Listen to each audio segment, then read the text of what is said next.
Alright guys, TacticalRab again today. Hope you're doing well and enjoying your day so far. Welcome back to Valorant news, and Sentinels with a massive victory yesterday up against Shopify Rebellion, making their bracket run possible all the way through to winning the LCQ and potentially champions as well. Lots of reaction to this one, even from Angel, who was criticising them heavily the other day, saying that Shroud is the crucial piece of this team that's managed to turn their fortunes around. Very much intrigued to your thoughts in the comment section below. Hit the like button if you enjoy. Subscribe if you're new as always, I'd greatly appreciate it. I'm really upset the channel. Thanks very much indeed for doing that one. Plenty to discuss. First of all, from M3C, M3 champions, or like a former Gambit. They announced yesterday, Nats actually mentions right here that Gambit have decided to release them, and they are now no longer going to be part of Gambit esports. A new chapter has started. This day is either happy or sad, but it's time to announce that myself, Redgar, Shados, Chronicle, and the rest of the guys are now free agents. The upcoming tourney, we will play as M3C. As a sixth player, we have Turko as well. So yes, Gambit, they've effectively said, look, we can't really support you guys anymore. You've kind of been Gambit for a while, but not really giving that much benefit to Gambit in fairness. I guess maybe their contracts came to an end or whatever the situation was, and they will go into the LCQ as effectively a free agent team.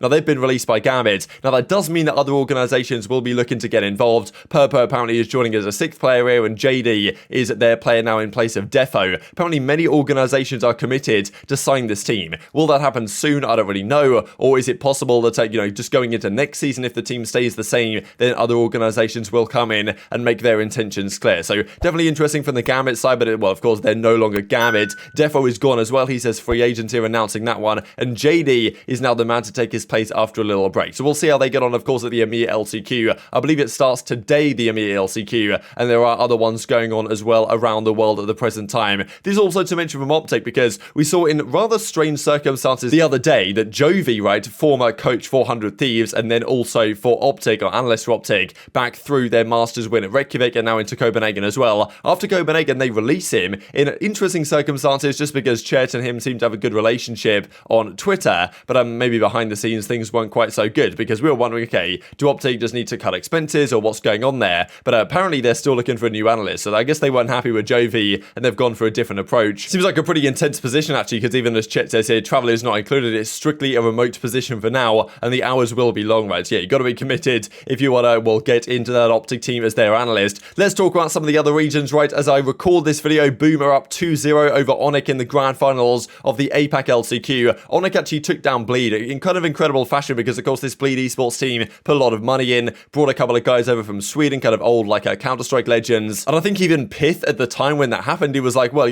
better for me to come to a region where there's less competition so we can just win everything and qualify for Masters, Champions, this type of stuff. Obviously it hasn't worked out for them at all. They go down 2-0 or 2-1 to OpTic in this lower final, and then OpTic seem like they're going to lose to Boom, but that does mean it's an Indonesian team, Boom or OpTic, that are the two teams, or are the one team, of course, probably going to be Boom at this rate, that will qualify for the World Championship. A kind of spicy stuff that Bleed did not end up making it. This is the South American LCQ, where we have Furia, but also Ninjas in Pajamas losing in the first round here, so that's kind of a surprise. Two teams, though, will qualify. The team that wins the upper finals will qualify guaranteed, and then the team that wins the lower finals. This is the only LCQ where two teams make it through, but in the other regions, of course, only one team, and one of those teams could potentially still be the Guard or maybe Cloud9, but the Guard, impressive performance from them. They honestly, when they played Sentinels the other day, I was thinking, okay, are the Guard really that good? They didn't really seem like themselves against Sentinels, seemed like they were really struggling through that series. They do just about, of course, get the job done in the end, but finally, the Guard seemed to hit some kind of levels that we saw from them back in Stage 1. The teamwork was there, the plays are being made everywhere across the team, and that was the impressive thing about this team when they were at their peak. It wasn't just Trent or Sire, but it was the other guys stepping up as well when it mattered. And as Valen says, didn't look so hot against Sentinels, but they come out against Cloud9, and honestly, a surprising 2-0 sweep of Cloud9. Both maps were close, of course, as they tend to be at this LCQ at the moment, but yeah, no doubt impressive from the Guard. They can come here against a team like Cloud9 that honestly, I wasn't really sure how to rate this team coming in. I thought they're pretty good, right? Don't get me wrong. Solid team that should be there or thereabouts with potentially getting to top 4 and beyond, but I can't say I've been that impressed by, the Curry pickup and the like. Not really sure that this team is trending in the right direction, and this might be an example of exactly that, right? So yes, the Guard win this series 2-0, and then this game 2 as well here on the Ascent. It's a nice play here from Trent, making a crazy clutch to end up closing out this rounds, and then taking the Guard up at 10-8 at this point, and then Sire play goes big as well to help them try and close out the series, right? 13-11 in the end, 13-9 I believe it was on the game 2. So yes, the Guard, not exactly an easy 2-0 series, but it is a 2-0 series nonetheless, which are pretty few and far between in this tournament right now. So 2-0 for the Guard. They move on, a guaranteed top 3 placement in this tournament. A massive victory for them. Sets them up very nicely to actually do what they did back at stage 1 and win the online playoffs, where they, of course, well, qualified as the first seed all the way through to Masters Reykjavik. Didn't work out for them when they attended, but still, they could do exactly that. They honestly, after bottling stage 2 so badly, they kind of threw away their chances, it seemed like, to get to Champions guaranteed, because it looked like they were going to be guaranteed along with, of course, OpTic to get to Champions, but because they played so badly in stage 2 and went 1-4, something didn't even make the playoffs, then Exit were the team that, of course, got through. But the Guards might still get there regardless. Let's talk then Sentinels versus SR, former LG, Shopify Rebellion, and this honestly, Sentinels impressed me a fair bit in their first series, but they didn't quite have the clutch factor they required to close it out. And honestly, when SR played and B-Dog was hard carrying them before, I was like, okay, if Sentinels play as a team, they should have enough here. And Shroud goes massive in this round, a nice little 3k from him with the Thrifty, building some momentum on the breeze on that offensive side, very crucial indeed. And Shroud honestly, what a great performance he put on this series. Zelsis honestly turned up as well on the game 2, but it was Shroud mostly on this game 1 here on the breeze that was winning them this game up against SR. Never an easy game, always going to be a close fought affair. But in the end, Sentinels have a good offensive side, they go to their defense and they close out pretty comfortably as well. So honestly, I've just been impressed by Sentinels the way they're playing right now. It wasn't great against the other day, but I think first series jitters can be necessary to get out the way. It's obviously very difficult at times when you're new with a team, and Shroud, of course,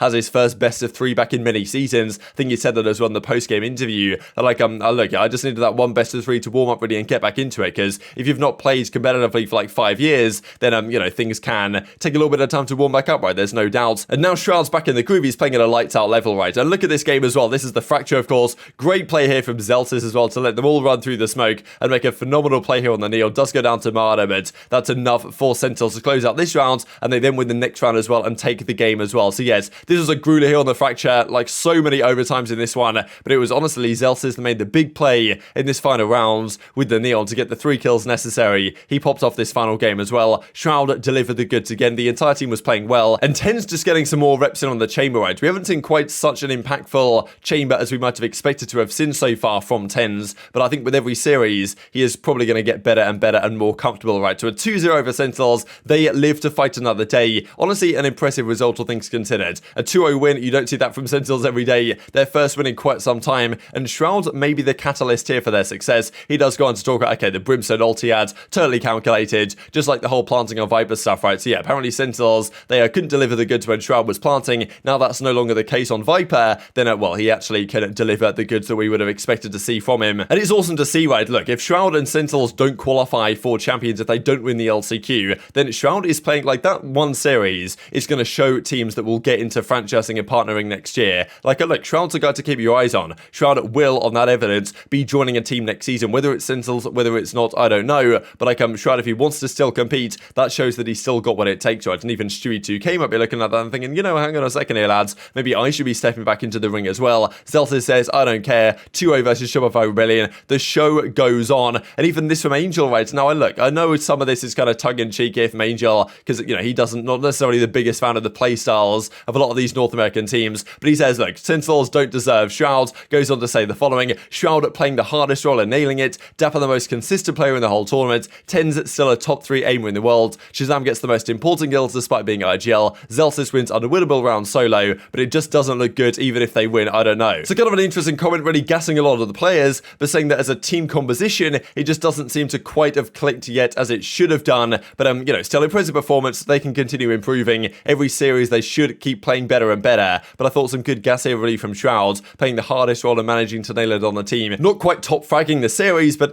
still the most impactful player I would have said on the team. As ShahZaM says, 1-2-0. Stressful game. They of course pulled through at the ends. And even as TenZ says, getting those chamber reps in, right? So that's a crucial thing, of course, in the way the current meta is played. Chamber, you need a dominant chamber player. TenZ hasn't necessarily been that quite yet on the chamber, but he maybe is getting there slowly but surely. Because it did used to be that TenZ just had to completely pop off if Sentinels wanted to win anything. Now that's no necessarily longer the case, right? TenZ doesn't need to go plus 20, plus 30 in a series if they want to win. They can win without TenZ needing to pop off. And when he does, they can be a real contender, right? So a good victory here, a good warm-up against SR, a team that are still very solid, no doubt, but them falling out the way they did, that's tough for them as an organization as well, because, yeah, their potential next year now for partnership qualification seems unlikely at the best of times, but also those players, after this result, won't be the top of people's people's lists to pick up, right? So just crazy how important this tournament will prove to be, I'm sure. And just to mention this actually here from David, I thought was pretty cool, looking at the numbers of the round conversions that Sentinels had. When they had a one-man advantage, they closed out 83% of those rounds. Very impressive, actually. And they closed out practically every single 3v2 and 2v1. They closed out 28 out of 29